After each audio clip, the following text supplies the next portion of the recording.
ইস্টবেঙ্গলের কিন্তু অশ্বমেধের ঘোড়া যখন ছুটতে শুরু করেছে টকবক টকবক করে, ঠিক তখনই ইস্টবেঙ্গল কিন্তু চোট আঘাতে কিন্তু জর্জরিত হয়ে পড়ছে। ইস্টবেঙ্গলের একে একে সকল ফুটবলার কিন্তু ধীরে ধীরে চোটের কবলে পড়ছেন। এতে চিন্তায় যেমন ম্যানেজমেন্ট, তেমন চিন্তায় ইস্টবেঙ্গলের কোচ অস্কার ব্রুজো। মোদি তালালকে নিয়ে কিছু আপডেট দেওয়ার আছে। সেই আপডেট হচ্ছে মাদি কিন্তু তার নিজের দেশে ফিরে গেছেন এবং তিনি তার শুশ্রূষার জন্যই কিন্তু দেশে ফিরেছেন।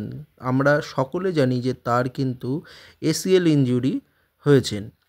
সুতরাং মাদি তালাল কিন্তু ইস্টবেঙ্গল ম্যানেজমেন্ট মাদি তালালকে নিয়ে যে ভাবনা চিন্তাটা করেছে তাকে একদম রিলিজ করে দেবে না, তাকে রেজিস্টার করিয়ে কিন্তু রেখে দেওয়া হবে, অর্থাৎ তাকে কিন্তু রিলিজ করা হবে না।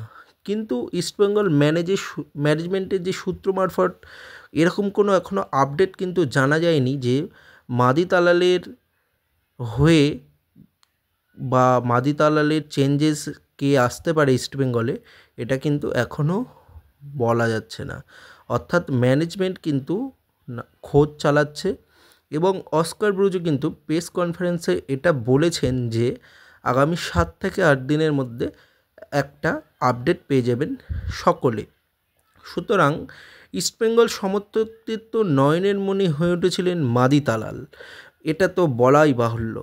মাদি তালাল ইস্টবেঙ্গল সমর্থকদের যেমন নয়নের মণি হয়ে উঠেছিলেন, তেমনি হয়ে উঠেছিলেন সকল ইস্টবেঙ্গল কর্মকর্তাদের প্রাণভোমরা। সুতরাং তার এই যে রেজিস্টার করিয়ে তাকে রাখবে রিলিজ না করে, এই খবর পেয়ে আপামর ইস্টবেঙ্গল সমর্থক এবং আপামর ইস্টবেঙ্গল বিদেশি সমর্থকরাও কিন্তু খুবই উচ্ছ্বসিত, কারণ তিনি কিন্তু ইস্টবেঙ্গলের মাঝমাঠের প্রাণভোমরা হয়ে উঠেছিলেন। তবে হ্যাঁ, মাদি তালালকে নিয়ে এই আপডেটটাই দেওয়ার ছিল এবং এই মাদি তালাল বা সল কেসপোকে নিয়ে বলতে গেলে বলা যায় সল কিন্তু আস্তে আস্তে নিজেকে অনেকটা ফিট করে তুলেছেন। তিনি কিন্তু জানুয়ারির ফার্স্ট উইক বা সেকেন্ড উইকে কিন্তু মাঠে নামতে পারবেন। তবে কিন্তু তিনি এখনও কিন্তু দেশেই রয়েছেন। হ্যাঁ, সল কেসপো এখনও দেশেই আছেন, তিনি কিন্তু এখনও ফিরে আসেননি।